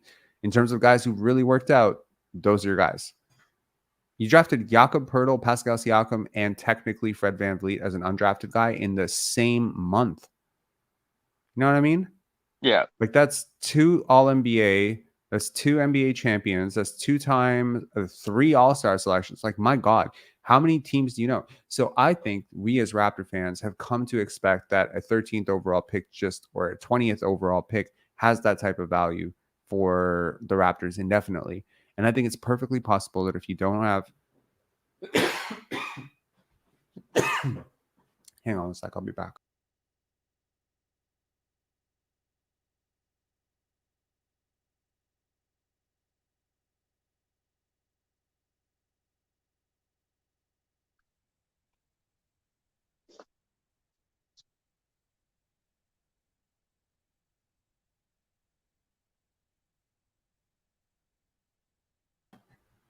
It's getting very frustrating. I don't know what's wrong. I don't know where this came from, but I promise it wasn't like this before. No, that's all good, man. Yeah. So basically, I think it's gotten to a point now where we just come to expect that a draft pick will always result in that value. And I think largely it hasn't, because a lot of the development staff that was previously very instrumental in getting those prospects together, and the leadership committee and the group, Kyle, DeMar, Serge, Marc Gasol, all these guys, it was like a perfect storm of development, where almost every player who came in got the perfect guidance, the perfect culture to grow.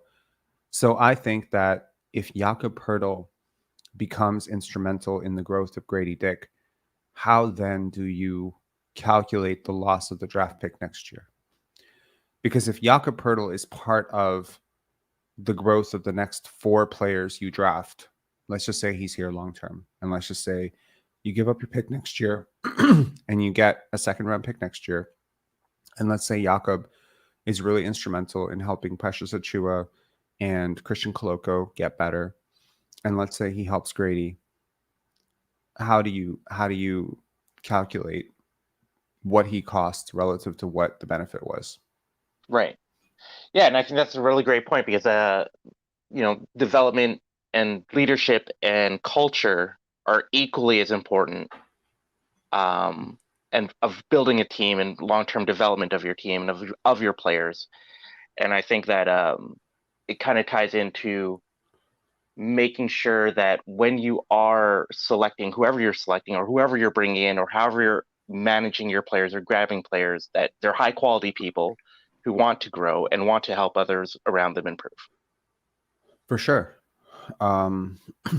But I guess what I'm saying is, will we properly credit the asset acquisition of Jakob Poeltl when Christian Koloko gets 5% better than he could have?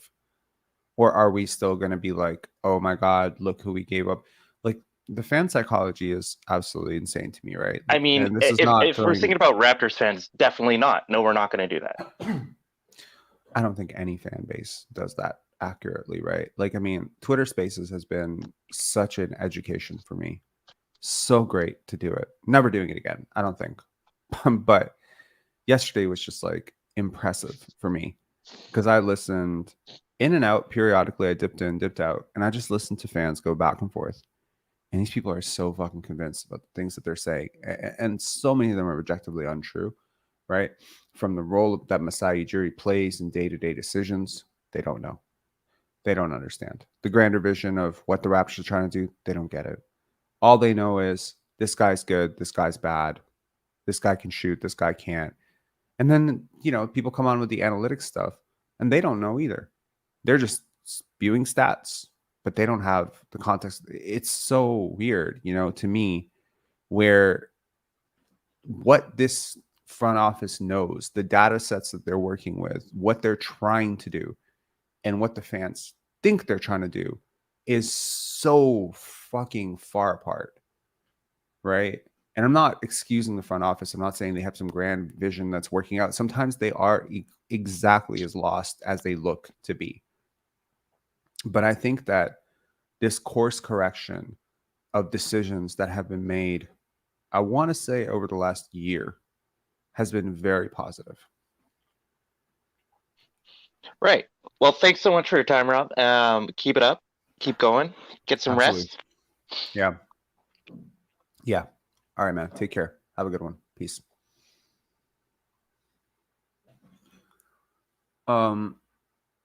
Okay. We do have another caller. I apologize. I don't think I can deal with another call. I'm sorry, Carmen. Typically, I want to let everyone else on. I mean, I'll let you on real quick if you got something to say, but I don't think I'm going to have a lot of time to actually discuss it. My bad. Carmen, what's up? No worries, man. long time listener, first time caller. Oh shoot, this is your first time? Okay, now I will entertain, but you'll have to periodically deal with me leaving to get some more water because I keep going through my water real quick. No worries. I've been watching basketball for 30 plus years, and I think you already know that I used to work for a trading card company, and I met a lot of the rookies. I met. Oh right, you're Carvin. That's right. So, in the sports card world, a lot of people know me for what I've done in the basketball realm. So, basketball cards, that is. But anyways, that you're absolutely right about Summer League. All it is an audition. Like, these guys haven't even trained that much. They haven't practiced that much. And it's really pickup basketball.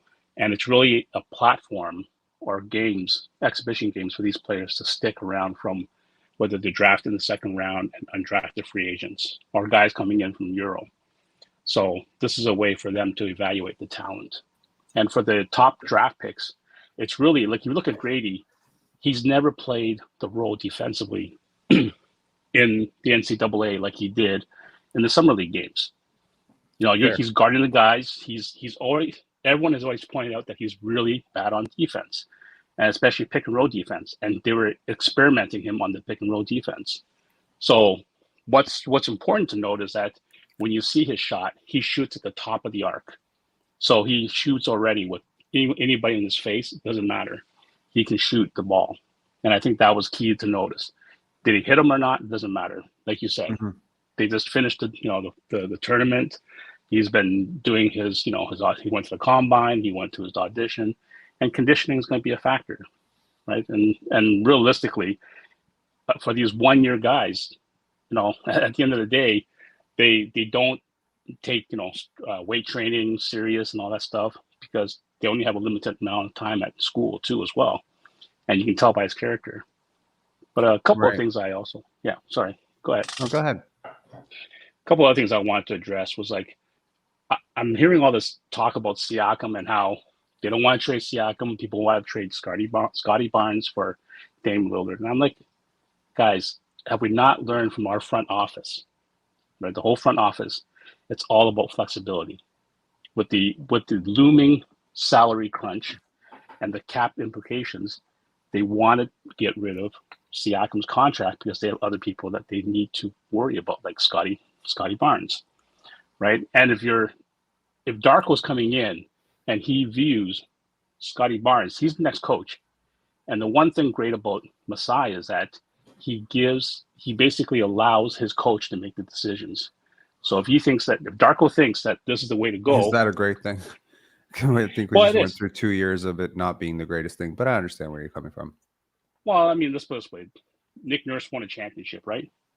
So he has to be given that leash at least after winning the championship, winning coach of the year, to have a couple of years. And last year was just a abominable season, right? This is the problem, dude, though. Like, that's the thing. Like, I mean, okay, the Raptors won a championship. Hurrah, right. Congratulations. It's a really big thing, right? They had one of, in my opinion, analytically, one of the only 4 teams that year who even had a shot at winning a championship. And they ran into the favorites twice. They ran into the favorites from the East, which was the Bucks, and they ran into the favorites from the West in the finals, which is the Warriors without KD and without Clay in the last game. So kudos on winning that. But Nick Nurse did not win that championship. Masai Ujiri did not win that championship. Kawhi didn't win that championship. It's an entire group of people that won that championship. And I have always resented that the cumulative efforts of close to 150 people, from the people who came before them to the people who are helping the decisions to the scouts, etc., effectively became known as the, it's 5 guys, really. It became Kyle's championship, the big, vindictive tour or whatever. How much do we factor in, how incredible DeMar was as a leader, as a guy to set the tone of loyalty and brotherhood within that franchise, why his leaving impacted the team so much in terms of chemistry, and just look at the younger guys who developed under him. And they all became really good players, right? I mean, he was a really big part of that. Talk to any of them, they've always said, DeMar, DeMar, DeMar. It's important. We don't attribute anything to DeMar for becoming the type of player who could eventually, be traded for a top 5 player. But that has to count. We don't give as much credit as perhaps we should to Danny Green. In the year that we traded DeMar for Kawhi, a lot of Raptor fans saw Danny Green as filler or a veteran that came back in the deal to make the salary match for Jakob Poeltl. What they don't realize is that, I believe, if I'm not mistaken, Danny Green and DeMar DeRozan that year had the exact same box plus minus, which is absolutely insane when you think about the value that he provided. He rarely gets credited for what he did. Serge Ibaka choosing to come off the bench, agreeing to come off the bench when he was clearly talented enough to start, even when Marc Gasol was struggling. This was his, big finals moment, right? He agreed to do that. Norman Powell, occasionally not even playing, getting bounced in and out of the lineups, playing big minutes, then, kind of sitting behind, watching Fred VanVleet take all those shots, as he could easily have made a lot of those shots for the Raptors. He was an elite playoff performer. Nick Nurse continues to play Fred VanVleet heavy minutes, even though he's struggling because he's better than Norm defensively. The coaching staff, Jama, Sergio, like so many people that were instrumental. How can we boil it down to Nick Nurse deserves leash because he won a championship? Well, That's my question. It just goes down. Well, a couple of things about Masai, and I think there's a lot of narratives with Nick Nurse, with Pascal, with all these players, right? I think one of the reasons the whole IKEA concept that Godiology mentioned, it's true. I think when you're right about something, like when you have intuition saying that this player is going to be great, and if you're wrong, okay, we forget about it, and you kind of want to push yourself away from it. When you're right, you're like, God damn, that's an indication that we're right. And the Raptors, that's why when Pascal became who he is, when Fred VanVleet became who he became, was the narrative that we are great at developing talent. These talent that never had a shot, and we were great at developing these guys to become potentially franchise players. And I think Masai was trying to keep those guys. He even said in an interview, he said, the guys that we grew and evolved together, we want to keep. But at a certain point, I think with Darko coming in, he knew last year didn't work. He just had to get a reset. And but do you see why I say that people start to view players like Pokemon cards? Because this concept I work in trading cards.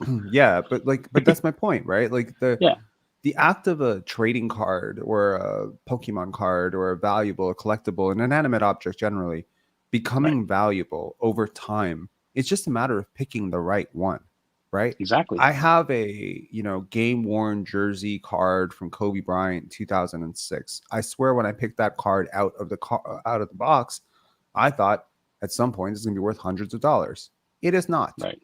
But there's nothing that I should do or have to do to the card other than destroy it that would help preserve or elevate its value. I can't water it. I can't feed it. I can't talk to it. I can't guide it. It is an inanimate object. I think too many fans view players, this player was picked, this pick, whatever, especially when we think about players that our teams missed on, right? Mm-hmm. Hang on. Take your time.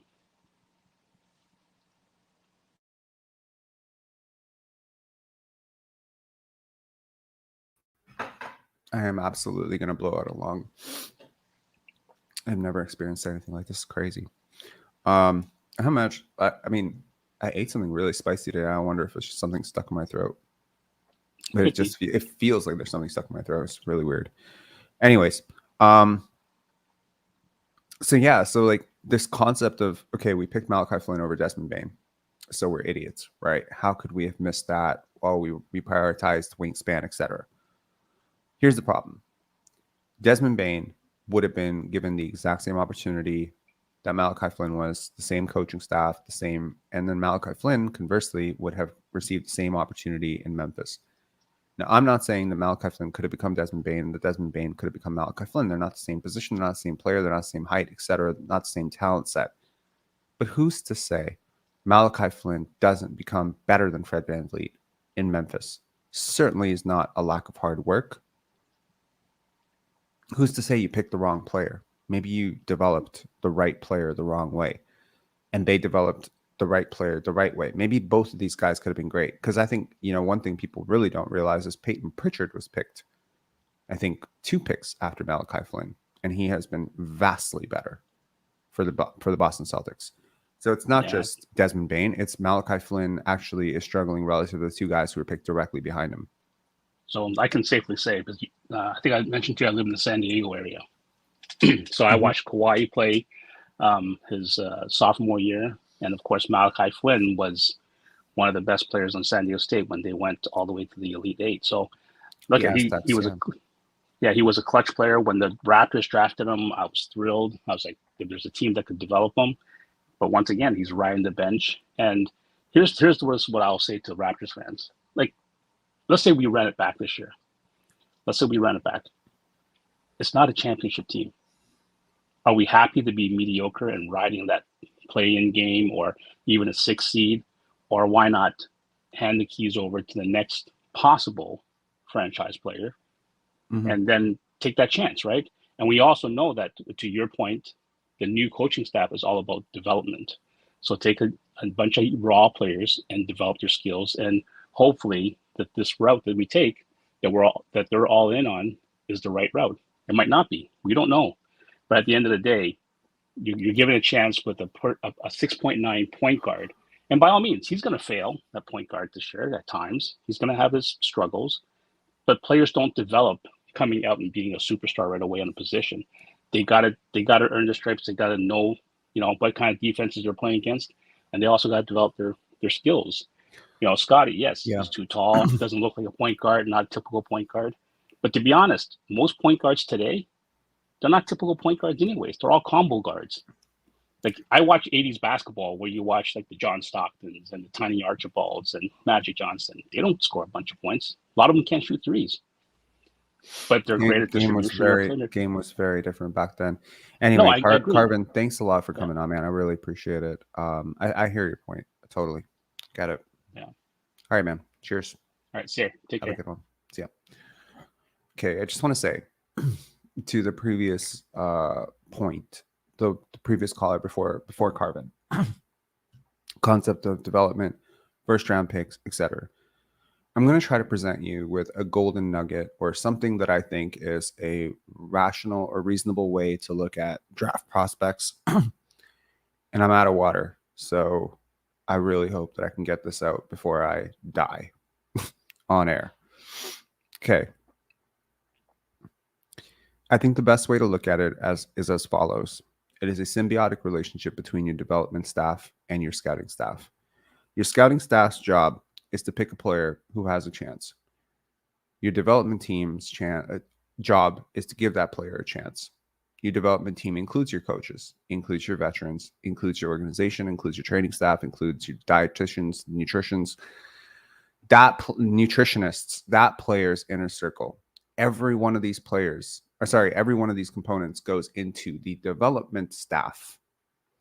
As an organization, if you have a clear culture, if you have veterans, I think these things are going to drastically impact how well your development staff does.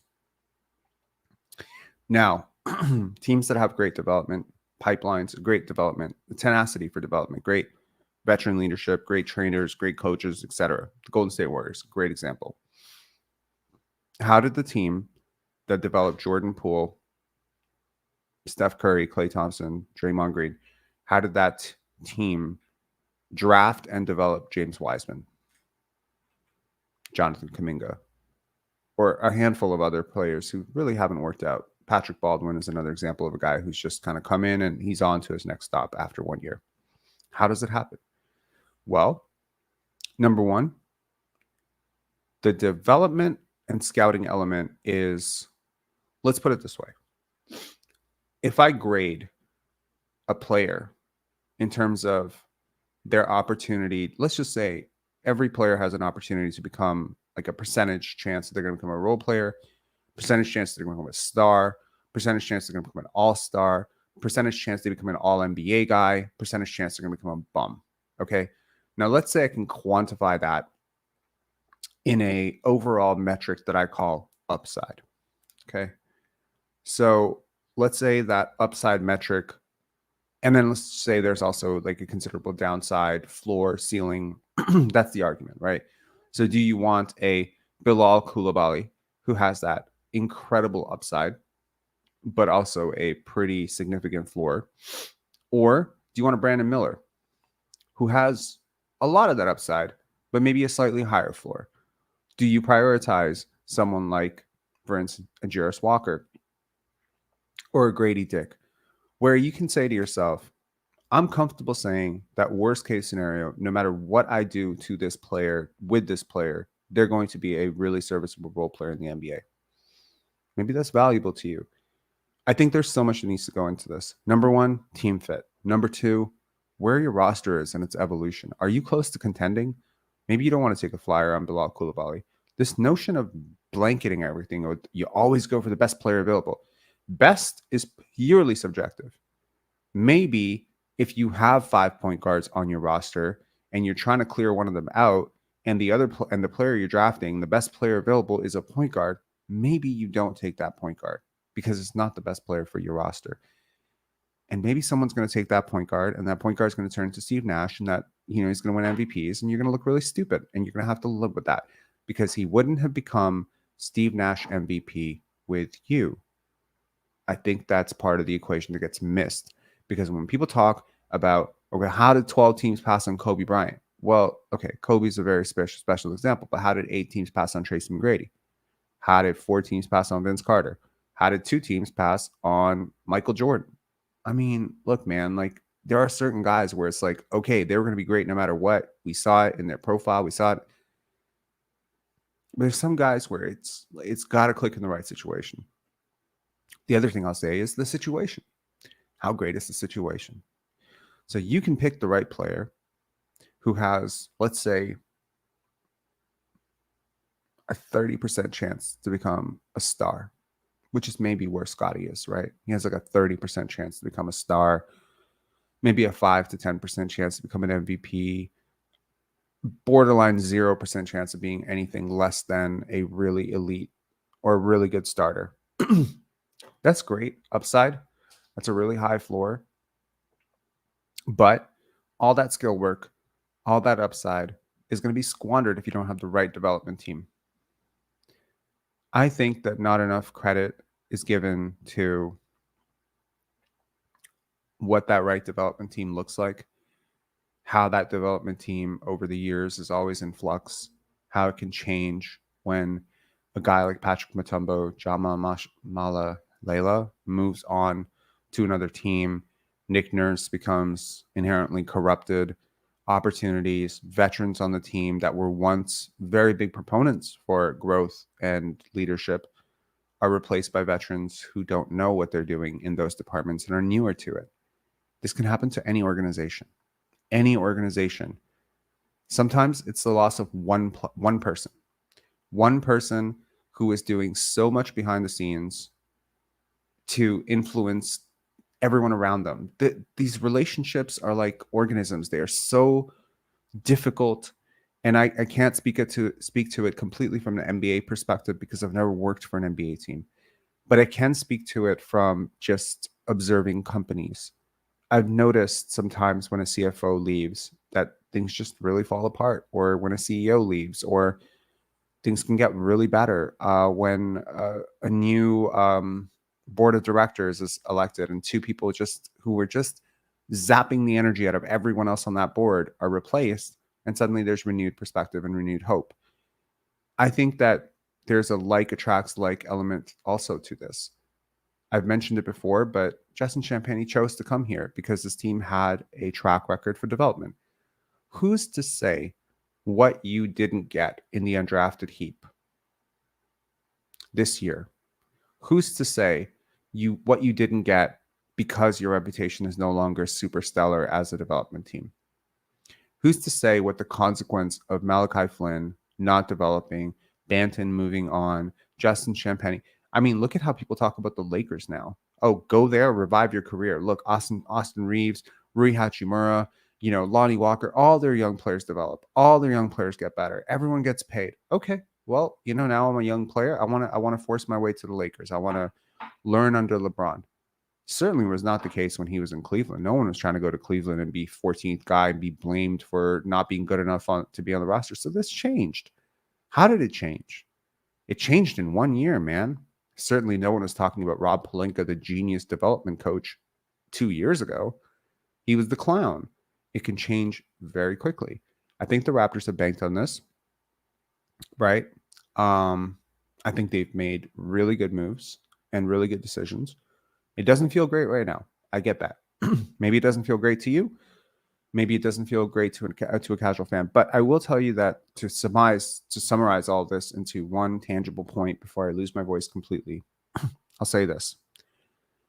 Grady Dick, the prospect, the Raptors, the organization, which includes everything that can possibly influence his growth, from the training facility to his access to a dietitian, to his own personal training and trainers, to his family, to the players around him, to how they impact him and influence him and push him in the right directions, to our training department, to Masai and his relationship and his ability to coddle him and also, correct him when he gets out of line. His level of involvement, Masai's level of involvement in day-to-day stuff with the Raptors, Bobby's, Teresa, all of these people, right down to maybe developing a special relationship with Wayne Embry, things like this, everything that could influence it. I think that what I would like is for that number, whatever that percentage is, to go up. I hope I'm explaining this correctly. So if Grady Dick is a 30% hit, like his all-star plus superstar plus all-NBA plus, greatest shooter of all time, or one of the 10 greatest shooters of all time, if all of that can be summarized into a 30%, he possesses that, then if we are a 10% organization, I would just like us to get to a 20% organization so that 30% can be maximized and becomes more likely to happen. It can never be spoken of in absolutes. I think we as fans, Raptor fans, and fans in general, speak in absolutes. This guy was a bust. This guy wasn't a bust. Yes, there is 100% a situation where a player who didn't work out could have gone to a situation where he would have thrived very much. If you go back and you look at the history of top recruits, go back 2000, Eddie Griffin, 2001, who was it? 2001, I can't remember. God, that guy who was DeJuan Wagner, 2002, Lenny Cook. Oh my God. Like, I just named 3 guys who didn't make it in the NBA. They were the number 1 recruits in the country. Were people stupid? No, they were that good. They were damn well that good. Lenny Cook was ranked above LeBron James and Carmelo Anthony. Didn't work out. People around him gassed him up. He didn't get drafted. Yo, it can fall off real quick. Before you get to the NBA, before you get to a stable organization, your development team is your family. Some people are fucked, man. They're not blessed with the right family. They're not blessed with the right friends. People give them the wrong advice. People have uncles, cousins, people trying to get one up off of them. Go to the pros. This is part of your development. So this entire discussion has to be elevated so much. And I'm not sure I'm going to be the channel to do it. I don't know if Pinsara Basketball can do this. But at some point, man, I got to have a general manager on, or a CEO or someone, who can speak to this from a very clear and comprehensive. Check out what Bob Myers is doing. Let's have a conversation with Bob Myers, someone like that, and just talk about how this whole thing works and how delicate an organization's development talents are and how much they can be fractured by one coach, one shift, one, person leaving, and the whole thing that was once a 30% opportunity becomes like a 15% opportunity. If it happens fast, man. So anyways, my point is, I don't know how great Grady's going to be. I don't know how great Scottie's going to be. I don't know how great Precious is going to be. I don't know how great Christian Coloco is going to be. I don't know how great any of the young players that I believe on this team are going to be. But I do know that last year, I did not feel confident they would develop here, and I was very worried. And this year, I'm not. I am confident that whatever is able to be extracted from these young players can be and will be extracted. And once the extraction starts to come and Scottie starts to ascend and Grady starts to do well, suddenly the shift will happen again, where maybe next year you'll have agents when you have that second round pick, because you'll have a second round pick next year. And maybe if you're not very good, that'll be a 40th pick. Maybe an agent will try to push their really highly touted prospect who's falling down draft boards. Maybe you'll push him your way. Maybe you find an undrafted guy.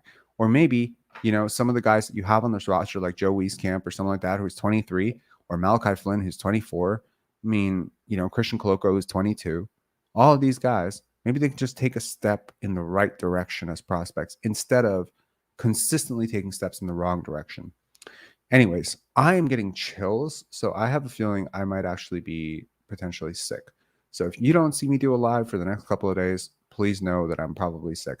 But I have not coughed like this in a really long time, so I am thinking that maybe something is just, I don't know, maybe I'm sick. I don't know. But yeah, chills are not good, right? Anyways, I'll talk to y'all later. Thanks a lot for hanging out in this live and putting up with my occasional coughing fits. Yeah, I hope this discussion was decent. I have no idea what planet I'm on right now. I'm just kind of like winging it, but I hope this was a good discussion. Anyways, talk to you later. Peace.